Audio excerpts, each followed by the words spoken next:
Deputy commissioner સર્વે એન્જિનિયરશ્રીઓ અને concern parties જે હતી જોવા ગયા હતા ત્યારે અમુક નાની મોટી ત્રુટીઓ આવી હતી. જે સાંઢિયા પુલમાં નોટિસ આપવામાં આવી છે એની અંદર ક્યાંક ભ્રષ્ટાચાર થયો હોય એવું હાલના મેયર ત્યાં તપાસવા ગયા ત્યારે ખામીઓ દેખાણી છે. તો એ જે કોન્ટ્રાક્ટરને એટલે આ તો 3 દિવસ પહેલાની વાત છે, જ્યારે અમે લોકો 5 પદાધિકારી, કમિશનર, ડેપ્યુટી કમિશનર, સર્વે એન્જિનિયરશ્રીઓ અને કન્સર્ન પાર્ટીઝ જે હતી જોવા ગયા હતા ત્યારે અમુક નાની મોટી ત્રુટીઓ આવી હતી જેને લીધે પૂર્ણ કરવી જરૂરી હતી. એટલે એ અંગે ત્રુટીઓનો રિપોર્ટ પીએમસી દ્વારા કોર્પોરેશનમાં કરવામાં નહોતો આવ્યો, એના ખુલાસા અંગે એમને નોટિસ કરેલ છે. તો ધ્યાનમાં નથી આવ્યું, આપની પાસે વિઝ્યુઅલ હોય તો કહેજો. શરૂઆતમાં જે થોડું ખોદાયેલું હતું એ મશીનરી ત્યાં મૂકવાને લીધે હતું, પણ એ પણ સરખું કરી દેવામાં આવશે. રાજકોટ મહાનગરપાલિકાની અંદર ભારતીય જનતા પાર્ટીનું શાસન વર્ષોથી ચાલી રહ્યું છે. ભૂતકાળની અંદર પણ મેયર સ્ટેન્ડિંગ કમિટીના ચેરમેન ભારતીય જનતા પાર્ટીની બોડી રાજકોટ મહાનગરપાલિકામાં કાર્યરત હતી. સ્થાનિક સ્વરાજની ચૂંટણી પૂર્ણ થયા પછી ફરીથી લોકોના જન આશીર્વાદથી ભારતીય જનતા પાર્ટીની સત્તા સ્થાને બોડી બેઠેલી છે અને વિરોધ પક્ષની જવાબદારી કોંગ્રેસને મળેલી છે.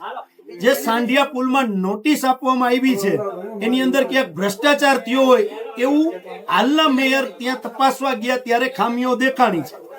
તો એ જે કોન્ટ્રાક્ટરને કોન્ટ્રાક્ટ આપવામાં આવ્યો ત્યારે પણ ભારતીય જનતા પાર્ટીના મેયર સ્ટેન્ડિંગ કમિટીના ચેરમેન હતા. તો ત્યારે ભારતીય જનતા પાર્ટી ચૂપ કેમ રહી? ક્યાંક તો એવો ખેલ ચાલી રહ્યો છે કે તબેલાની અંદર ઘોડા છૂટી ગયા પછી તાળા મારવાની વાત થઈ રહી છે. હું હાલના મેયરને એટલા માટે બિરદાવીશ કે એમને કઈ હિંમતભર્યું કામ કર્યું છે, રાજકોટની જનતા માટે આવકારદાયક છે.